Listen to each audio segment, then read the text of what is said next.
Thank you very much. I see our attendees have started joining. Thank you so much for joining our session tonight. While we wait for everybody to just get into the session, why don't you use the chat function and tell me who you are and where you're from. I will soon be introducing our speaker for today, and I'm quite excited about that. I see our first person is Janita from the Eastern Cape. Guys, keep popping into the chat function who you are and where you're from. Natasha from Centurion. Hi, Natasha. Caroline from Botswana. Nicole from Vanderbijl Park. I see our members are still joining at a vast rate. Terence from Durban. Hi, guys. Lucretia from Bloemfontein. Pujane. Welcome, guys. I really appreciate all of from Pretoria. Amber from Joburg. Rania from Cape Town. We're quite spread out tonight. Shanri from Potch. Thanks, guys. If I miss you, there's so many names coming through. Sikhle from the Eastern Cape. Siame from Cartonville. Tama from Joburg. Hi, everyone. I see our members are still joining, so I'm just going to give it a few more seconds before we start to introduce our speaker. In today's session, we might not have enough time to go through a Q&A as well, but if you do have a question, please pop it in the Q&A function and we'll see if we can get to it. Hi, Jenna from Stellenbosch, Sibongile from Grahamstown. We have Tyron from Oudtshoorn. Welcome, everyone. Thank you so much for joining us. Okay, I see our members are still coming in, so let's give it 2 more seconds. Alray from Pretoria, Lazizi from Cape Town. Thanks, guys. Menintle from Durban. Welcome, everyone. Thank you so much for joining us. We appreciate you taking the time. We know we're going to get these questions for members asking if they will be able to view this on recording. If they have any Wi-Fi problems, we will make sure to load it. So Anita, if you could maybe just let us know in the chat function where they'll be able to find the recording should they have missed it. Okay, so I have the great pleasure to introduce our speaker today. With us, we have Dean Cook. So Dean joined Genius Premium Tuition as a tutor while he was studying applied mathematics and computer science. And after over 1,600 hours of coaching and mentoring, he moved into education full-time as an education manager at Genius Premium Tuition. Dean has a passion for people, performance, puzzles, and problem solving. He is now the managing director at Genius and provides support and guidance to the education managers and tuition team. So thank you very much, Dean. We're very excited to host you, and I am going to hand over the floor to you. Amazing. Thanks, Gillian. Yeah, welcome, everyone. Let me just see if I can get the presentation up on the screen here. Okay. I can see it. Thanks, Dean. Cool. Yeah, so it's an honor and a privilege to be speaking to the Golden Key members today. As Gillian said, my name is Dean, and I'm the managing director at a company called Genius. Really, we're speaking from a lot of experience today, a wealth of wisdom literature that's available, some of the best books that you can find in the performance space, podcasts, and then I'm speaking from personal experience. I've worked with many high school students in the academic coaching space. And in addition to that, we have quite a high performing team of tutors who've been very successful at high school and who have gone on to be very successful in universities. Many of our tutors are Golden Key members, and some of them have at times not been successful in the university space. And so it's from that kind of space that we are talking about all of the things that you can do to improve your academic space and as it said, dominate. So I'm going to head over to the next slide. Firstly, why improve your game? Yeah, I suspect I don't have to persuade you, you know, that you should become better and that you can become stronger. Because you've clicked on this link, because you've joined this webinar, you already have a sense that there is a way to be in the academic space that is better. But just to give you an insight, I mean, many of you will be competing to get into alternative courses. You might not be studying the thing that you want to be studying ultimately. Many of you will be competing to get into spaces in honors courses or masters, PhD, and so therefore you have to perform at a high level when it comes to your academic results. And then also success equals well-being. What do I mean by that? When you are feeling confident and competent and interested and connected to your work at university, that energy bleeds over to the other spheres in your life, right? I mean, you become a better family member, you become a better friend, you pursue your own intellectual kind of endeavors with just a different kind of mindset and energy. And so really, we believe that when you're successful at something like your academic space, overall well-being skyrockets. And so this is a key and a window to that.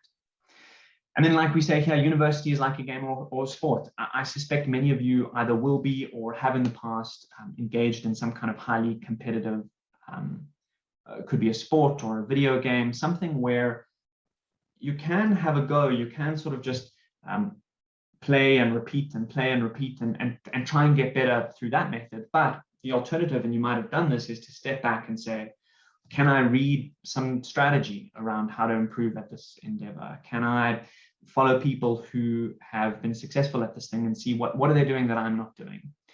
And so really what you're asking yourself is, can I step back and take a meta perspective and discover things that I could be doing which will ultimately lead to a much better result for my academics? Yeah, so when I work with tutors and students, it's often like, I'm quite surprised often by how people seem to kind of not be interested in or not have kind of explored before the possibility that they could be much better in school. People often find it quite unlikely that they could have much more energy in the course of a day, that they could be much more effective at what they're doing. When you tell someone, I'm going to kind of teach you something which could help you to learn much faster, it sounds great on paper, but I often find a sort of skepticism that arises. And so I want to just kind of reassure you that some of the things that we're going to talk about today really can help you to become a much better academic. You can learn faster, remember the things that you're trying to remember for longer, understand with a different kind of depth the content that you've been studying, and ultimately achieve great results. So these are the 5 odd things that we're going to be running through today. Firstly, we're going to be talking about sleep as pertains to well-being, and running through a couple of tools, 5 to be exact, that you can use to drastically improve your sleep. We're going to be talking about stress management and autonomic arousal, what you can do sort of in the moment to walk into an exam or engage with an assignment in a way that is much more calm and clear and focused. We're going to be talking about life leadership, aka organizational skills or time management. We don't like the use of the term time management, just because it doesn't quite describe how powerful you could be. This isn't about the nitty-gritties of scheduling and how you can sort of fit everything in. It's more about a perspective that will allow you to be a lot more effective and get a lot more done. We're going to talk about spaced repetition, which is a key concept in learning that you might not have heard about, and we're going to talk about some applications of that, and then ultimately proactivity and how that fits into the whole equation. So I'm going to get going. Let's start with the importance of sleep. So in a minute, I'm going to ask Gillian to pop up a poll, but we won't do that yet. For us at Genius, high quality sleep means a couple of things. These 4 ideas: consistently getting between 7.5 and 9 hours of sleep, falling asleep easily. So what that means is at night, you're not finding that you're awake for long, or your mind is racing, your head hits the pillow and you're feeling very relaxed, and 7 minutes later or something like that, you basically transition into sleep. Sleeping through the night, in other words, you might find yourself a little alert in the middle of the night, but you're not waking up and finding it difficult to fall back asleep. Waking up easily, feeling refreshed. So this means not hitting the snooze repeatedly. This means in fact, ideally what this means is you're waking up a little bit before your alarm is going off, right? You're starting to feel alert just before your alarm goes off. And so that's what we would kind of mean by waking up easily, feeling refreshed. You feel like you've had a good sleep and you're ready to connect with the day. So the first poll item we have, which I'm going to ask Gillian to just pop up there, is how many of you are getting, according to this definition, regular high quality sleep? By the way, if you can see all of the questions, all 6, please ignore questions 2 through 6. If you can only see one, that's great. Please answer it now. I think you have about 30 seconds. I would just like to ask our members to let us know. Okay, they say they can't submit without answering all of them. Dean, can we keep repeating it for them so that we just pull the data from the first one for this round? Perfect. Yeah, so sorry guys, yeah, there seems to be a bit of a glitch. We've used the Q&A system a little differently than I'm used to. So please answer questions 2 through 6 randomly, and we'll come to those later on. We'll resubmit the polls. But if you could just focus on number 1 for now, that'd be great. Okay, guys, we're at 70% of participants that have filled it in. Let's give it a final push. Okay, we're already on 83, so I am going to stop the poll then for us. Perfect. There we go. Dean, can you see the results on your side, or can I share it with you? I actually can't, yeah. But you're welcome to just perhaps read out the percentage. Oh, there you are, I can see. So, right, so it's as I suspected, okay. Two-thirds of you are not getting regular high quality sleep, and 1/3, exactly 33%, is getting regular and high quality sleep. So great for those 33% of you. There may still be something that's on offer in this sort of initial chapter that we're going to be running through. For the rest of you, really, I think there's going to be a lot that we can work through. I'm going to work through 5 tips that could make a huge difference to your sleep and sleep hygiene, I think sometimes it's referred to. On our website, there's a blog that specifically runs through, I think, 13 odd of these. So if you find these useful, there might be more on offer. Number 1, if I can just click next here. No, that's not working. There we go. Okay, so many of you might have heard this already, right? So blue light is sort of a buzzword in the sleep space and in the health space at the moment, okay? The tip here fundamentally is avoid bright or blue light late at night. So first, just to say that blue light is actually not bad for you during the day, in the morning. In fact, as you'll see later, it can actually be quite good in terms of setting your sleep-wake cycle. But blue light after around sunset or close to bedtime, an hour, 2.5 hours before, it does something. It basically suppresses the release of a hormone called melatonin. And this melatonin is a hormone that facilitates transition to sleep. It's not just blue light. In fact, any bright light, even if there are no blue frequencies in that light at all, will interfere with the production of melatonin. But blue light in particular, you want to avoid. So what can you do? Around 30 minutes to an hour before the time you have scheduled to go to bed, definitely turn your phone onto, could be called night mode or comfort mode or blue light mode. That's step 1. Step 2 would be to turn the brightness down. Even better would be to dim the lights in your house. It could be your bedroom and the bathroom. Preferably, if you have a nighttime routine, sort of like maybe you're brushing your teeth, you should be doing it in almost pure darkness. And that's because bright lights just before you get into bed really do stop you from easily transitioning into sleep. So if you're one of the many people who find yourself mind racing, difficult to fall asleep, limiting your exposure to bright and blue light at night can have a very powerful positive effect on that issue. There's another thing to mention here. If you are waking up in the middle of the night, especially if you're waking up in the middle of the night, you want to at all costs avoid blue and bright light. You want to avoid turning the light on. If you go to the bathroom, you want to do it in darkness. If you're going to use your phone, although I really wouldn't recommend you use your phone, that would be an example of an unhealthy sleep hygiene habit. You should keep it very low brightness and the blue light filter on. So avoid blue light and bright light late at night and in the middle of the night if you should wake up. This is sort of one of the most impactful tips when it comes to improving your sleep hygiene. Number 2, so watch the sunrise. In my experience, not many people have heard of this as an insight. And aside from being quite a nice sort of a Zen habit to have, something to build into your habit stack, something that you do daily, which sort of anchors you in the day, aside from all of those benefits, physiologically, this has a real impact on your sleep that night and your sleep-wake cycle, which influences your sleep in the nights to come. So there is a specific quality of light that is available around sunrise. I think the sun is rising somewhere around 6 o'clock these days. And I imagine not many of you, perhaps about half of you, are awake around that time. And you know, if you are, even if you're awake at around 7:30, getting outside where you're not staring at the sun directly, but the photons from the sun have direct access to you, not through tinted glasses or through even a bedroom window. You're outside in the sunlight, in the sun's rays. That quality of light triggers basically a very important step in your sleep-wake cycle, which is the release of cortisol. Now, cortisol, many of you will know as the stress hormone. This is the kind of stress that you want early on in the morning. The alternative, so your cortisol is going to spike once every 24 hours. The question is, when do you want it to spike?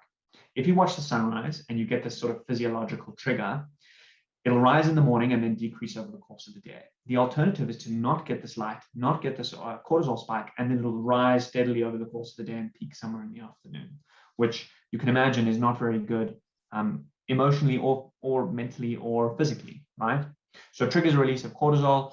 You don't need a lot of time in the sun, something like 2 to 4 minutes, depending on the intensity of light that you're being exposed to. Again, I want to clarify, please don't stare at the sun. That's not going to be useful. If your eyes are hurting, then you're doing something wrong. But just to be outside in the sunlight, it has an impact on that night's sleep, but even more importantly, the nights to come, because it's influenced your sleep-wake cycle. So watching the sunrise is number 2. And number 3 is watching the sunset. So similarly, this can be useful as just a really nice habit to add to your stack, something to kind of anchor you and peg you in the day. But in addition to that, it has a physiological effect, and it's different from the sunrise. What watching the sunset does, again, this specific quality of light really does do something for your biology. And what it does is it mitigates, not completely stops, but it mitigates the effect of the blue and bright light that you will inevitably get in small doses of later on in the evening. So it sort of says to the body, it is about time to start slowing down and preparing for bed. And even if you do see light later on, the body says, I'm going to reduce the impact of that because I've had the sunset. And so I kind of know where we are in the sleep-wake cycle. So watching the sunset can be a great one. Very, very, very powerful tool. And again, I would recommend it even as just something to anchor you in the day, and can be quite calming. Number 4, hot shower at night. So when I need to explain a bit of biology in order for this to make sense. Throughout the course of the day, from midnight or about 4 a.m. all the way up to the sort of afternoon, the ambient temperature is warming up, which means the body is warming up. And from about afternoon to about midnight or 4 a.m. in the morning, the ambient temperature is cooling down, which means the body is cooling down. Now, for many, many generations, it's been true that as we approach night, the body is cooling down. And as we kind of approach morning and wake up time, the body is warming up. Therefore, the body has learned that a really good indicator of when it should wake up and go to sleep is the body's temperature. So when your body is warming up, you're getting the signal that it's time to wake up and become alert. And when your body is cooling down, you're getting the signal that it is time to go to sleep. So why should you have a warm shower at night if that's the case? Because you would imagine that, like I just said earlier, as you heat up, you're getting the signal to wake up. But actually the opposite is true. When you have a hot shower, it triggers a very specific response. You sort of get a rapid cooling, a heat dump. And for the sort of hour, like 30 minutes to an hour and a half after the shower, your body is rapidly cooling down. And that's what you're looking for. So you have a hot shower to an hour to half an hour before you go to bed. Even though it says 30 minutes on the screen, probably an hour is better. And your body will just be cooling down from that point on, which is going to make a huge difference on 2 things. One, your ability to fall asleep that night. You all know what it's like to feel lethargic and sort of tired and calm after a hot shower. But 2, it's going to advance your sleep-wake cycle. And so you are more likely to wake up earlier, or for your biology to support you waking up earlier. You're more likely to be supported in waking up earlier and going to bed earlier in the days to come. Hot shower at night, great idea. Funnily, a hot shower in the morning is the opposite of a great idea, and for exactly the same reason. And in fact, what we advocate for, and this is a more controversial tip, although some of you will have heard this, is number 5, a cold shower in the morning. So For a similar reason, but also another set of reasons that are useful and I'm going to run through, a cold shower in the morning is something that can be incredibly productive. For those of you who don't have cold showers regularly, even if it's a warm day, if you're not feeling too brave and you want to sort of try this in the afternoon on a warm day, do yourself a favor and have a cold shower and just notice how you feel afterwards. And on another day, have a warm shower and just notice how you feel afterwards. And there's no question that you're going to see a huge difference in how focused and energetic and engaged you are. A cold shower in the morning triggers the body to kind of respond with rapid warming. After you come out of a cold shower, your physiology is warming up. Therefore, you're getting the signal to advance your sleep-wake cycle. You're getting the signal to wake up and be alert, and that it is time to get going with the day. It does a couple of other things. Number one, you get this release of some very useful hormones in the morning. This supports the release of cortisol. It also supports the release of adrenaline, which you'll all kind of be familiar with as the get up and get going and move hormone. And so that can have a huge impact on your productivity in the morning as well. And then the last thing which this can do, which is incredibly useful, and we'll sort of allude to this a little bit later on, is if you're getting into that cold shower, it's not easy. You have cold water hitting your face, your body goes into an immediate stress response, and that's kind of linked to the cortisol injection that you get. And in the face of the stress response, you have a couple of options. One is you could allow yourself to shiver and freak out a little bit, and it turns out that that's actually something that's quite good for weight loss, which is irrelevant to this talk. The alternative is you kind of slow yourself down, take a couple of deep breaths, you try and focus on the present, calm yourself down, and just tell yourself that everything's okay and re-engage and try and lower your state of stress and autonomic arousal. Try and get out of that fight or flight response. What this does is it trains your body and your mind to be very good under extremely stressful situations at calming yourself down. So your ability to calm yourself down in a cold shower will translate to your ability to calm yourself down when you're feeling anxious or stressed in any life event, whether it's an exam at university or not. So the stress training is a phenomenal outcome of this cold shower in the morning as well. So I hope many of you are going to try this. It's not easy, it can be a lot of fun. I can't say that I do it every morning, but it's something which could greatly increase and make you more powerful. Right, so we are now going to move on to the topic of autonomic arousal and stress management and anxiety and sort of a nervous, anxious response that many people get when it comes to either preparing for assignments which are coming, preparing for exams, even when you're in an exam, could be post-exam anxiety. So we have a poll question, and this is going to be number 2. And again, if you could just randomly assign answers to everything except for specifically number 2 on this poll that's going to pop up. I'd like to know how many of you feel anxious sometimes or stressed out sometimes in assignments or under exam conditions. So Gillian, if we could pop the poll up on the screen, that'd be great. Cool. So I'll just read it. Do you sometimes experience stress and anxiety that impacts your focus? And yeah, if you could all answer, that'd be excellent. Dean, would you be fine if I stopped it again at about 75%? Yeah, absolutely. Perfect. I think as a general rule, we'll sort of stop at around 75 to 80%. Perfect. Cool. So I'm going to scroll down to number 2. Do you sometimes experience stress and anxiety that impacts your focus? 96% yes and 4% no. Okay, cool. So I'm very happy about that. Although clearly something is kind of going wrong, really what it means for me is there's a tremendous opportunity here to solve this problem. So firstly, I'd just like to say that high quality sleep, regular exercise, general well-being in all domains of your life hugely contribute, even your diet, hugely contribute to the base level of anxiety that you feel and the peaks that you feel when in very stressful situations. And so firstly, you should get that as close to right, whatever that means, as is possible in those 3 areas. So sleep, we've only spoken about sleep today, exercise and diet. But there is something that you can do in the moment, which is backed by a lot of recent, very high quality peer-reviewed studies that can have a huge impact on your stress and anxiety in the moment. And it's something that you can do kind of wherever you are. It is a breathing technique. And I'm sure many of you are sort of rolling your eyes saying, oh, another breathing technique. This one really, and I'm going to explain the biology behind it, this one really has a huge impact on how stressed out and how anxious you are and your high level of autonomic arousal. So it's called the physiological sigh. Some of you may have heard of it before. You are welcome and encouraged to go and do research on it after this webinar.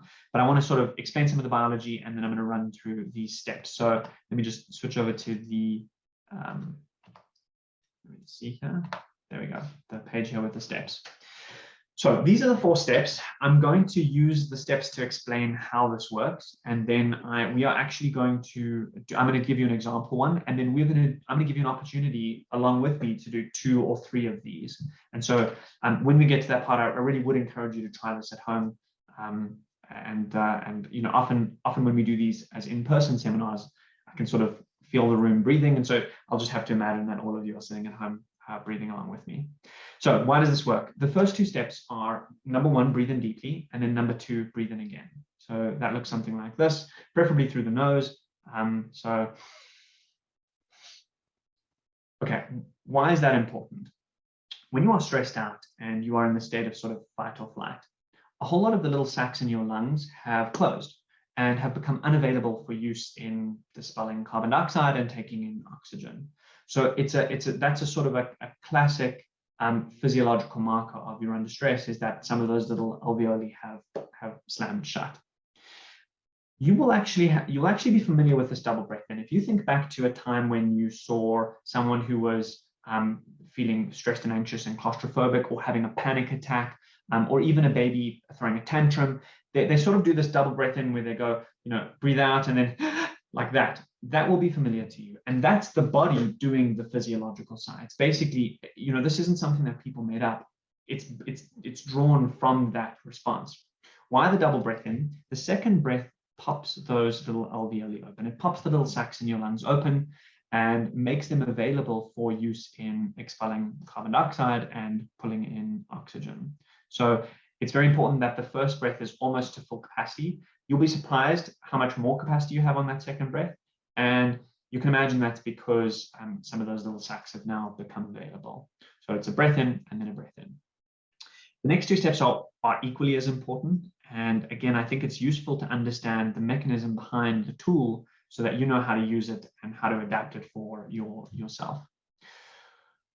When your lungs are full, in other words, when you have breathed in deeply and your diaphragm is sort of low and you have this kind of enlarged chest cavity, your lungs have expanded, but there's another organ in there that also expands, and it's your heart. Your blood is kind of moving through your heart as it pumps. And when the heart expands, you'll know that what happens to a fluid when it suddenly is moving through a much bigger cavity is that it slows down. So when your chest expands, your heart expands. When your heart expands, your blood slows down. The rate at which blood is moving through your body actually slows down. Your brain gets the signal that your blood rate has slowed, and what does it do in response? Well, it wants to speed it up again, right? I think it's called homeostasis. It wants to kind of get you back to a normal level. So it's going to send the signal to your heart to start pumping faster. In other words, when you are holding your breath with full lungs, your brain is sending the signal to your heart to speed up. And so it's beating faster and your blood rate is actually going up. For the opposite reason, when you have breathed out and your chest cavity is smaller, your heart will be smaller, blood will start going through faster, your brain will send the signal to slow your heart rate. And so when you've breathed out, your heart rate will slow down. The last 2 steps of this are important. They are to exhale slowly and then to hold with empty lungs, because for the majority of time in this exercise, you actually want to have empty lungs so that your body is getting the signal to slow your heart rate down, because when your heart rate slows down, you'll come out of that sort of anxious space. Now, you won't feel the effect of this immediately. You will feel something immediately, that's for sure. But the actual physiological effect of slowing your heart rate comes about 10 minutes after you do 3 or 4 physiological sighs in a row. So I'd like for us all to try it together. I'm going to do it, let's say, 3 times. And I'll sort of count the steps 1, 2, 3, and 4. And then I'll use this hand to indicate whether my lungs are full or empty. And we'll go like that. So number 1, I'm not going to talk while I do it. It'll be difficult to do that. So you'll just have to rely on my fingers. So let's go.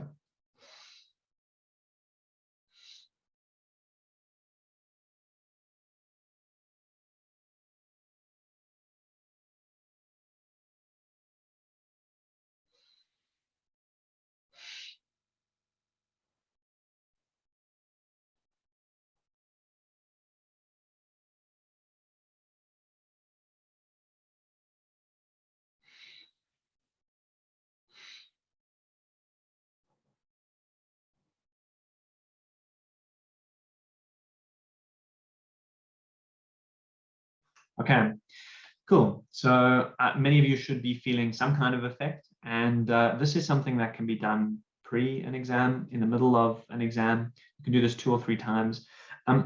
Unlike many habits, this is not a diminishing return situation. In other words, the more you do this, the greater the effect on your biology is, because your body gets used to using this as a tool to calm yourself down. So you can't overuse this. If you use this when you're feeling anxious, it's only going to become a more powerful and more useful and more effective tool. So that's the physiological side. Let's go on to the next step. Okay, cool. Well, perhaps before we do that, just to remind you, this is going to kind of slow the fight or flight stress response. It is really going to allow you to kind of be more present, increase your ability to focus, and just be so much more clear-headed in the moment.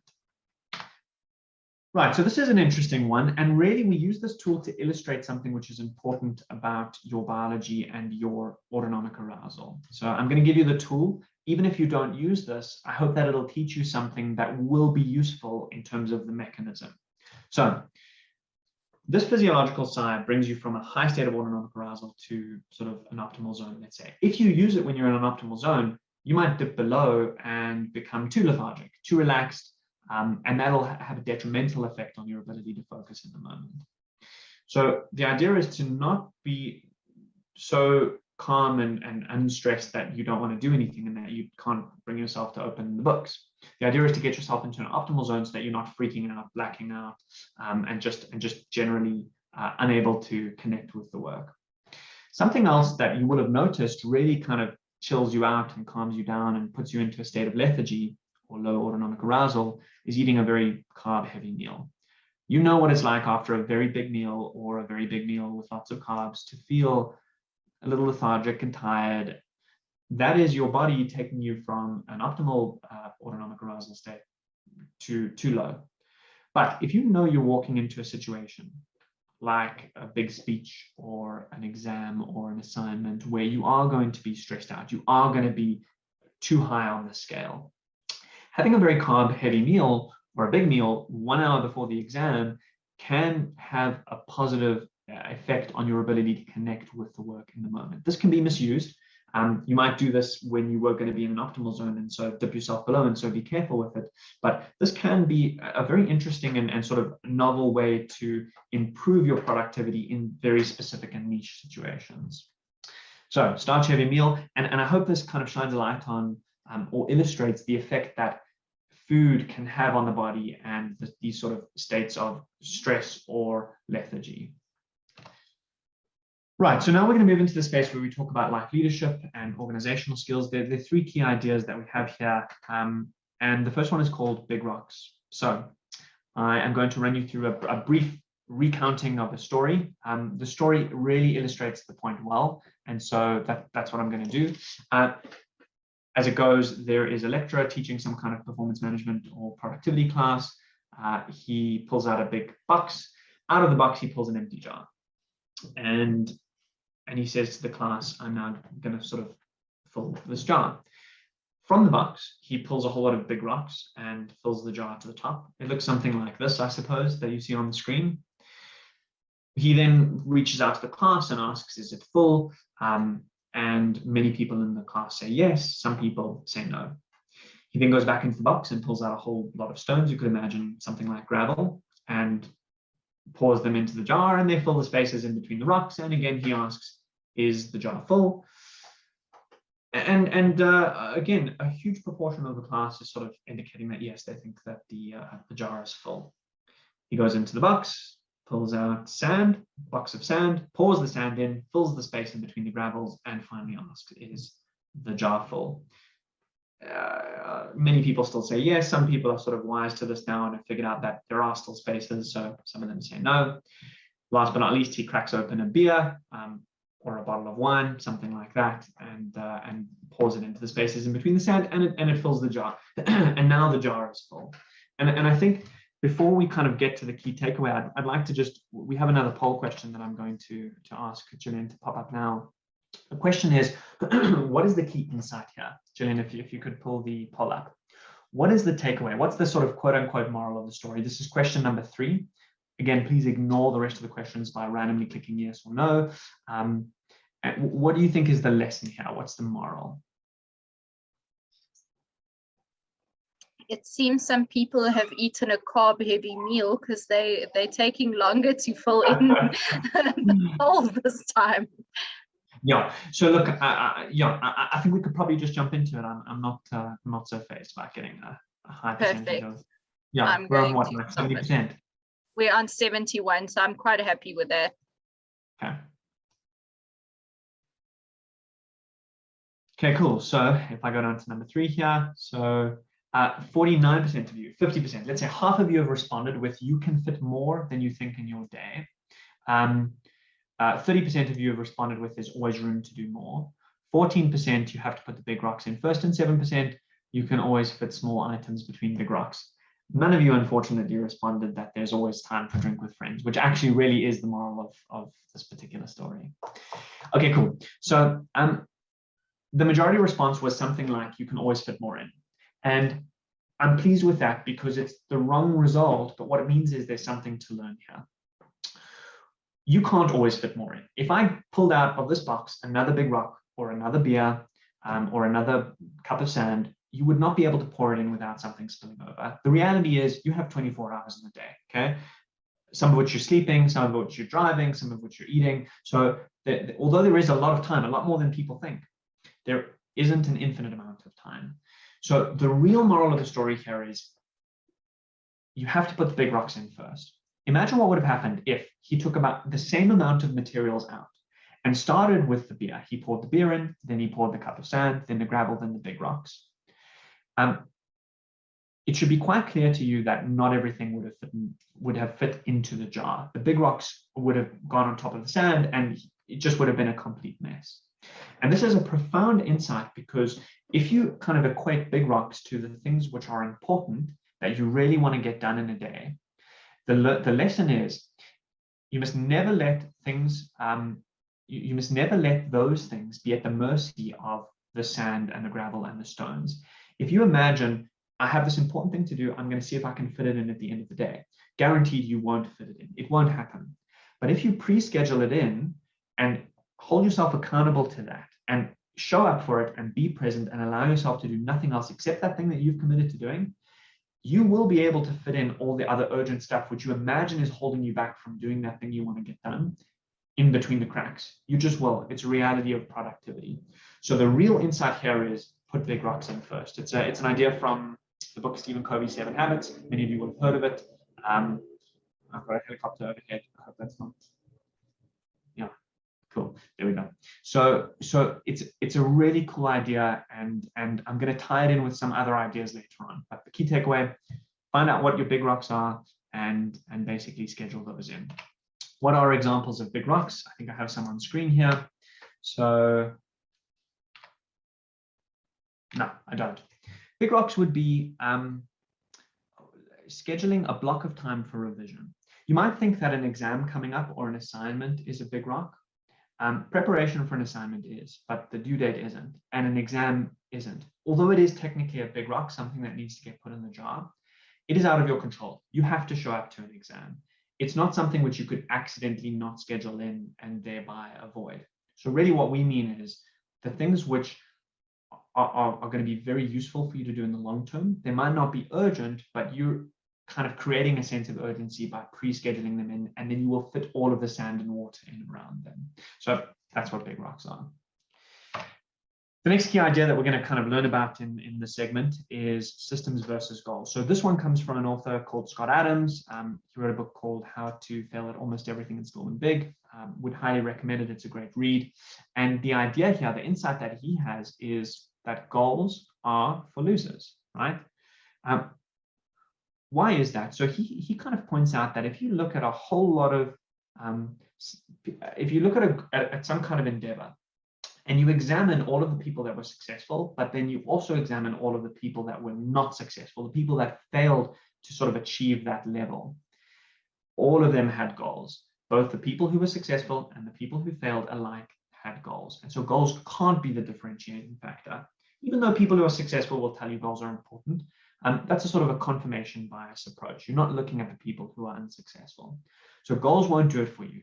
The problem with goals, and he cites two, and they're very useful to think about, is that they are future oriented. In other words, they do not serve our immediate gratification monkey brain, right? We're looking for something which is going to give us a kick in the moment. And that's the best way we're going to kind of build responses and habits is something that works for us right now. If you have a goal of just, let's say, passing your year or getting a particular kind of degree or diploma, or getting into a specific honors course, that is so far in the future that moment by moment, when it counts, it's not going to be as motivating as you might imagine. So future oriented. The second problem is that they are too specific. What do I mean by this? If you have a goal of getting a specific, let's say, a specific result for a course, or you have a goal of specifically getting a distinction, you might be disappointed in yourself if you get 2% below that target. And yet the result might be an excellent result. And so because they're too specific, they lend themselves to make you feel despondent and demotivated and disappointed, even if you've achieved something which is commendable and great and should actually motivate you. So that's the problem with goals. Instead, he advocates for systems, and we advocate for systems. Systems are a very different thing. They are actionable. They are things which you can do on a daily or weekly basis. They are activities. And how do you know if what you're talking about is a system or a goal? You ask yourself, is it operated or achieved? So here are some examples. Okay, getting a distinction. Do you operate getting a distinction, or do you achieve getting a distinction? It's something that you achieve, and therefore it's a goal. Do you operate passing a course, or do you achieve it? You achieve it. Do you operate graduating? Do you achieve it? You achieve it. It's a goal. These are examples of goals. Now, the usefulness of goals, again, I want to reiterate this, the usefulness of goals ends at providing some kind of a direction that you know you want to take in your life. And really, the next step is the execution. And that's where the systems come into play. So here are examples of systems which you can implement. And you can tell they're systems because they pass the operate test, right? Do you operate attending all the tutorials, or do you achieve it? On a daily basis, you operate the commitment to yourself that every time there's a tutorial, I'm going to show up and be present for it. You're operating that as a system. Do you operate taking out your revision notes every day, or do you achieve it? You operate it. It's something that you can actually physically do. Exercise every day. Again, from a more meta perspective, this is something which can have a huge impact on your academics. Getting high quality sleep every day, putting your gym clothes on in the morning, taking your yoga mat out. These are things which you can do every day. And if you see those as the thing to be achieved, you will get a kick out of doing it, and you will know that you're on the right path. Instead of not getting a kick because you're waiting for this goal, which is in never, ever, ever land, and getting demotivated because you're not coming closer. It doesn't feel like you're coming closer. Another final note on goals, and why they're not so useful, although we didn't have it in the notes here. Many of you will already have achieved many goals which you have set in your life. It could be goals for certain results in high school, certain accolades. It could be achievement in certain cultural or sports areas. Many of you will already have undergrads. Some of you will have honors degrees, master's degrees. If you think back to when that was the most important thing, and all you wanted to do was achieve that, and only how happy you would be once you had done it. And now think, in retrospect about how you view that goal. In fact, the day after, the week after, maybe the euphoria lasted for a week. But how quickly did you move the goalposts and say, okay, but now I want to achieve this? So that's the problem with goals. Up until you hit the goal, you're a loser. You haven't hit the goal that you've set for yourself. By definition, you're a loser. And once you've hit the goal, either you're a loser without a goal, or you set yourself a new goal. So de-emphasize goals, focus on systems. What can you do practically? I've got a 4-step sort of system for you here. Don't do this now in the webinar, but maybe what you want to do sometime in the near future is write down a list of 2 or 3 of your most desirable goals. And then number 2 is cross them out. And instead, write down 1, 2, or 3 systems, design systems which will step by step take you closer to those goals. And basically, that's what you need to do. Once you've got the systems, what do you need to do with them? You need to make them big rocks. In other words, these are things which are not urgent, but they are important. You need to schedule them in, whether you use a Google Calendar or pen and paper or something on your wall. Block in these systems and hold yourself accountable to doing them on a daily basis. Effectively, make them big rocks and let the other stuff, the things which feel important because they're urgent, fit in around those events. Right. Last idea in this comment. I'm not going to spend too much time on this. Many of you, and I'm sorry we didn't do a poll here, but many of you for sure will be waking up as late as you possibly can in order to get to your lecture or to get to whatever the commitment is. And this is a really bad way to engage with your life. And it's a really surefire way of preventing yourself from becoming powerful and productive in the world. So we suggest that you build a morning routine. You might need to wake up a little bit earlier, but if you're honest with yourself, you could afford to go to bed earlier, or you could afford less sleep. Like one of those 2 is true. And so we recommend that you figure out what time do you want to wake up. Wake up with enough time to fit in sort of personal me time. There's so many books that talk about this. Put your phone on do not disturb mode. That's what D&D means here on the screen. Don't allow yourself to go on social media or WhatsApp or YouTube or whatever it is, your emails. Don't check your university work. Take the time. And here's the thing, right? I've listed a couple on the screen: reading, watching the sunrise, exercise, meditation, yoga, journaling. There are so many things. It's a buffet. There's a buffet out there of things to choose from that you can kind of use to design your own personal routine in the morning. And one thing I can guarantee you, it'll be difficult in the beginning because you've got to form the habit. But when you're in the habit of regularly taking time to do personal me stuff in the morning, it sets you up for a very successful day. It allows you to engage with your day and your life in a very different way. And I suspect if you're not doing this already and you start, you're going to have a very different experience in life. Right, so I'm noticing that we are coming close on the hour now. So the next thing I'm going to talk about is spaced repetition. Spaced repetition is a key idea, which is something that, again, many of you may have heard of. It's fundamentally the idea that if you spend X amount of time trying to learn something, you would be better off spending less than that amount of time, but spread over many days. So the example I've given here is if instead of 16 hours, let's say 2 8-hour study days before an exam, if instead of that, you spend 30 minutes a day for 20 days in advance, 21 days, which overall will equate to 10 hours. Those 10 hours will yield a much better result than those 16 hours will. What do I mean by better result? You will remember what you learned for much longer. You will understand it more deeply, and you'll be able to recall it in the exam with a much higher level of precision. So that's the fundamental essence of spaced repetition is you can spend less time getting the same result, or you can spend the same time getting a much better result if you spread it out instead of doing it all in one lump. How can you use this? So first, we're going to talk about an approach to university that might differ slightly or even drastically from the current approach you're taking that could have a huge impact on the results you're getting. And again, I'm not asking you to invest more time here. You could probably spend the same amount of time that you are and get much better results using this technique. So the first 3 things are all around lectures, and the next 3 things are around consolidating and preparing for exams. When I say lectures, I mean classes, lectures, tutorials, any sort of event where there's an opportunity and you're in a learning environment. Step 1, before lectures. If you take a small amount of time before lectures to read the chapter summary, think about what it is you're going to be learning or what the person is going to be going through.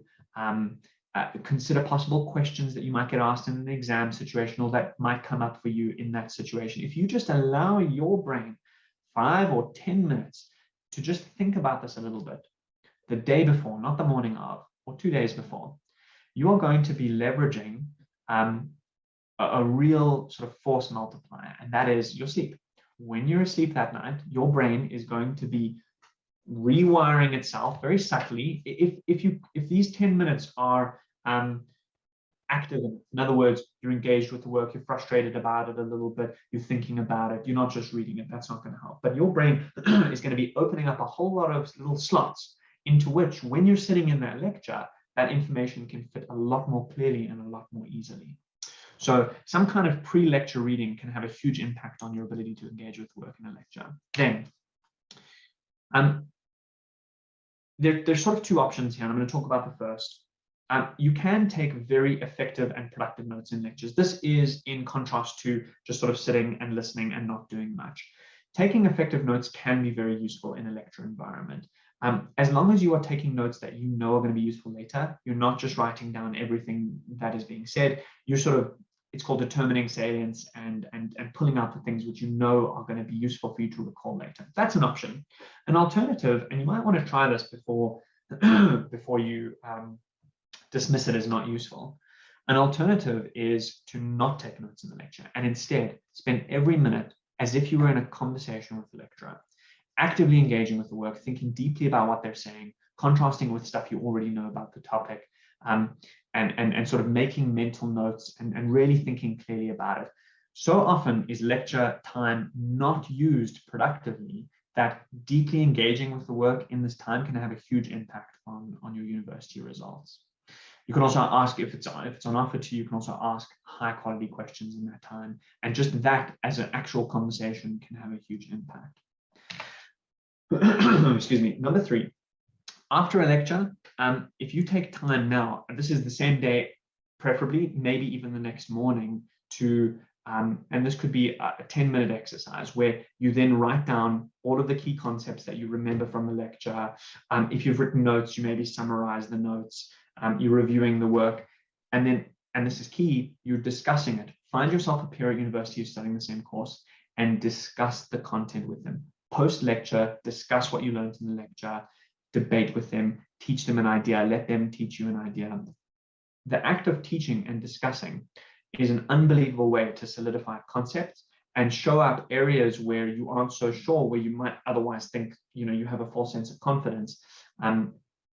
It can just be an incredibly powerful way to cement all of this stuff in your head. So number 3 would be after the lecture, and it's the sort of after lecture consolidation space, let's say. Then we separate preparation that you should do into 3 different kinds. And so that's what the next 3 steps are, 4, 5, and 6. Number 4 is a study session. This is not about studying to an exam. This is specifically about internalizing information, doing external research, looking at stuff out of the course curriculum but still related to the topic or field that you're studying in this lecture, or that pertains to this lecture or module that you're working through.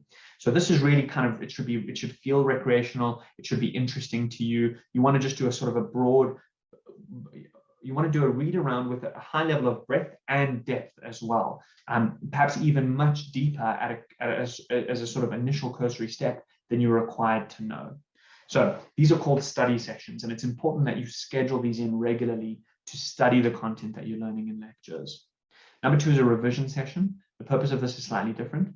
This is more about studying to the exam. This is about consolidating notes. You might make clear summaries, you might make flashcards. Here you're focusing on the details and the facts that are going to be examinable in an actual exam situation.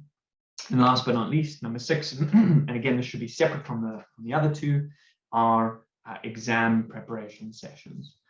So here, if you have access to past papers, although I know that's very rare, you want to do the past papers. If you don't, and you just have access to past paper style examination questions, you really want to do those. Here, and as much under exam conditions as you can. That means timed if you're going to be timed, so under a certain amount of pressure. If you have exams where you have certain resources which are available to you, then you want to have those resources available. If your exams preclude you from access to resources, then you don't want to be using resources in these sessions. So exam emulation as much as possible. These are about basically practicing the questions that you're going to be exposed to in exams. Right, so now I'm going to talk about digital flashcard systems. I mentioned flashcards earlier. Flashcards can be a very powerful way to connect with work because they leverage this forgetting curve. So let me just explain what's happening on the screen here. If I expose you to a fact, okay, or let's say I expose you to 100 facts all at once, and it's the first time you're hearing about them. These numbers aren't going to be exact, but it's going to give you a sense of the problem here. 10 minutes from now, you're going to have forgotten roughly 20% of those things, let's say. So in 10 minutes, you forget something like 20% of the content that you've been exposed to. If I expose you then again, the 80% that you remembered, you now know and you've been reminded of twice. And now I don't have to wait 10 minutes, I can wait an hour. In an hour's time, instead of 10 minutes, you will still remember 80% of that content. So the rate at which you forget content decreases with the amount of exposures that you've had to that content. And that's kind of what this forgetting curve illustrates. You can see here, when you learn something, that's the initial red blot, the percentage of it that you remember, the retention goes down drastically. But if you're reminded of it, the retention decreases less drastically, and then that curve flattens out. So you can be exposed to something and then be exposed to something again in 10 minutes, 1 hour, 1 day, 3 days, 8 days, and that time can sort of go up geometrically. The problem is, it is very difficult to take advantage of this using physical flashcards. I mean, imagine you make yourself 100 flashcards, you expose yourself to them, okay? Then in 10 minutes, you look at them all again. The problem is, yes, in theory, you could then look at them all again in a day and then in 3 days, whatever it is. But what you're supposed to do is the ones that you didn't remember, you've got to start the process again. So after a day, there'll be some which you didn't remember, and those need to start on the 10-minute, 1 hour, 1 day schedule again, whereas the other ones can go ahead. It's actually impossible to manage this in a physical flashcard system. And that's why you might have heard something about digital flashcard systems before, where all of that scheduling is handled for you. You just have to worry about showing up regularly and actually reviewing the cards and telling the system whether or not you remember this particular item or you need to be exposed to it again. For interest sake, and this is the next poll, how many of you have heard of a digital flashcard system before or used one? There are a couple, something like Anki is an example of one. How many of you have used a digital flashcard system before? Jillian, if we could pop the poll up on the screen. Popping it in now. Okay, cool. So thank you for that. Most of you know, so I'm pleased about that because this really is something that could have a huge impact on your ability to retain information. These systems do not help with a depth of understanding and knowledge, but they do help drastically with retaining hundreds and hundreds of facts, often used for vocabulary when learning new languages. But I know of many medical students who use this to retain information, many legal students or BSc students, BA students, history students. There's just so much that's sort of on offer when it comes to remembering hundreds of facts. You can kind of think of this as a system which, if you had a list of facts, hundreds or thousands, and you had a USB stick and you could just sort of plug it into your head, that really is something like what these systems do if you use them daily. And you don't have to invest a lot of time. So you can learn hundreds of facts, basically in no time at all. You can remember them forever. And what's even better is on some of the systems, like I've listed two here, Anki and Quizlet, you will find that many people have made free resources available. And probably for your course or your degree or your module, there are a list of facts already available. You can download them and start. You might not need to generate them, is what I'm saying. Right, now, this sort of brings us to the last topic of today. And I think we're gonna continue, although because of the time we probably won't get to the Q&A, and that is proactivity. So often when I chat to people about proactivity and reactivity, the common idea is that proactivity is about solving problems in advance and reactivity is about solving problems in arrears and reacting to issues that arise. That's not what we mean by proactive and reactive. It's a useful definition, but we mean something quite different, okay? And to illustrate that, I want to sort of run you through a key concept. When something goes wrong in life, you failed a test, you did badly in an assignment, you didn't get to an assignment soon enough, you missed a due date, whatever. When something goes wrong in your academic space or out of your academic space, there are a whole list of legitimate reasons why that thing went wrong, a whole list of external factors, things which you had no control over, which influenced the outcome in a negative way. How unlucky you are that all of these things happened to you. And the problem is, and the danger is, that they are legitimate. There really are things that are happening in the world which are out of your control, which have an influence on your output and your productivity. However, there are also a whole list always of internal factors, things which you did have control over, which you do have an influence on, which also influence the result that you got. And the danger here is, because these external factors are legitimate, they're real, they really exist, right? We don't live in an imaginary world where you are unaffected by everything around you. Because they exist, it is very easy to hide behind them. I don't even mean externally. I mean, it is very easy for you to miss the fact that there were things that you could have done to prevent a bad result. And so the essence of proactivity is completely forgetting about the external factors. You focus only on, you don't waste even a minute talking or discussing or thinking about what went wrong that wasn't your fault, that wasn't under your control, that influenced your result. No, you spend all of that time that you have on thinking about what did you do to contribute to the failure in this endeavor, or what did you not do that could have contributed to the success of this endeavor. Why would you do this? It's not about taking the blame, okay? It's not about saying, I'm such a bad person, I'm at fault, I'm feeling shameful. All of that's irrelevant.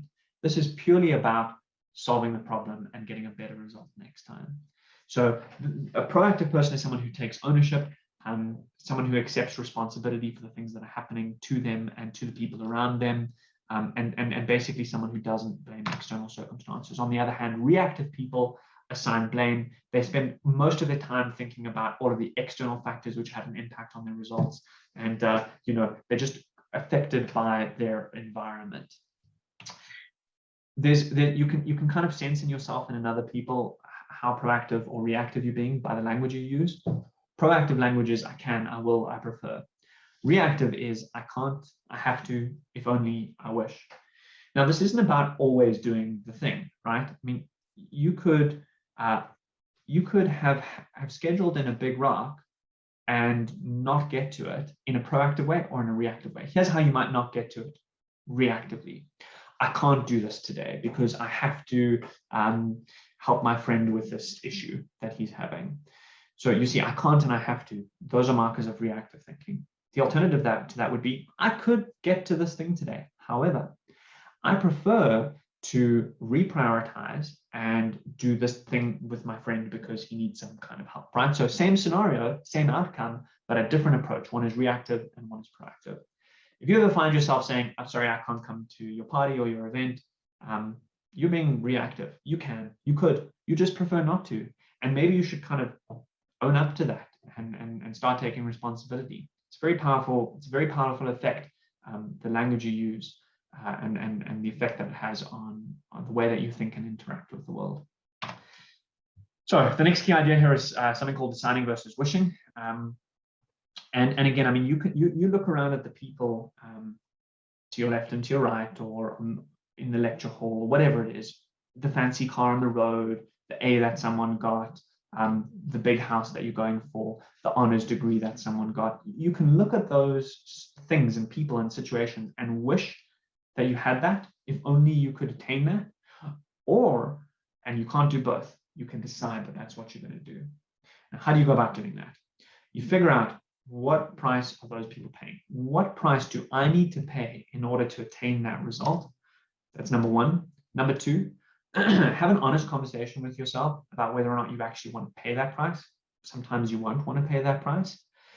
And then if you decide that that's something that you can commit to and you can actually pay that price, then go ahead and pay it. And that's how you can achieve great things instead of wishing and hoping and dreaming. Excellent. So that's the core of the talk. I think, the final message is, even if you do only one of these things or two of these things instead of all of them, if you just make a start, it can have a huge impact on your life and your productivity. I want to ask you guys, and if we could just pull up the poll, Gillian, this is question number 5, I believe. If you found this, yeah, go ahead. So I think number 5, if I remember correctly, is how useful you found this and some of the key ideas and some of the key takeaways. Again, you can answer randomly to all of the other questions, but I'd really just like some feedback on how useful it was. And Gillian has assured me that if most of you found it not useful or a waste of time, she's still going to basically make the poll results public. So I'm looking forward. Right, let's see. So very useful. Okay, looks like very useful is 74%. I'm not sure if you guys can see the results, and useful is 21%. Thank you. I'm very happy with that, and I'm very excited. I mean, again, these are things which I think can be very powerful. And it's one thing to hear about these ideas and write them down and get excited. We all know what it's like to make New Year's resolutions. It's another thing to execute. And I really hope that many of you execute on these ideas. Finally, I'm going to just pop over to the next page here, which is what we do. So Genius Premium Tuition and how we work with Golden Key. We are a private tuition firm, an educational management firm in Johannesburg and Pretoria, and recently opening up in Cape Town. We work in person with some of the best tutors. It's very difficult to get onto the team. You have to go through an application process. There's a training process. We take tutoring and mentoring young kids and young minds very seriously, and so that's why there's such a rigorous intake process. But once you're on the team, it's a great culture, a great environment to be in. The rates are great. If you're private tutoring or if you're tutoring through a tutoring agency, you just can't earn nearly as much as you can earn as a tutor at Genius. And so, yeah, I mean, if you're interested, if you have time, there are part-time and full-time positions available. You can go to this URL here. You can use your phone on this QR code, or I think that's what it's called, a QR code. But the short URL is www.applygenius.com. And the last poll for you guys tonight is really just for my own interest. How many of you had heard of Genius before this webinar? Gillian, if we could pop up the last poll question. Again, you can answer the first 5 randomly, and I'd just like to see how many of you had heard about us in the past. Okay, amazing. Looks like not many of you had heard of us, and so welcome to the company, and thanks so much to Gillian and Natasha and Juanita from Golden Key. It's been an absolute pleasure working with you guys, and yeah, thanks everyone who attended. Thank you, Dean. We appreciate your time, and you can see from the comments and from your poll that our members have really enjoyed it so much. We enjoy working with you guys. I urge all of our members to also keep an eye on your emails. We regularly send out information about Genius.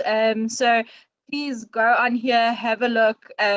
You know that we only deal with top corporates as well. So please go and have a look if you have the opportunity. Dean, once again, thank you so much for this. We appreciate all your time and effort that you put into this presentation. And yes, we will make sure to let you guys know it will be uploaded onto our normal YouTube channel. So if you guys want to review and go through this again, you would be able to do so and build this routine. Thank you, everyone. You are now welcome to leave the webinar. You can press on the right bottom hand side of your screen, and we will see you guys soon.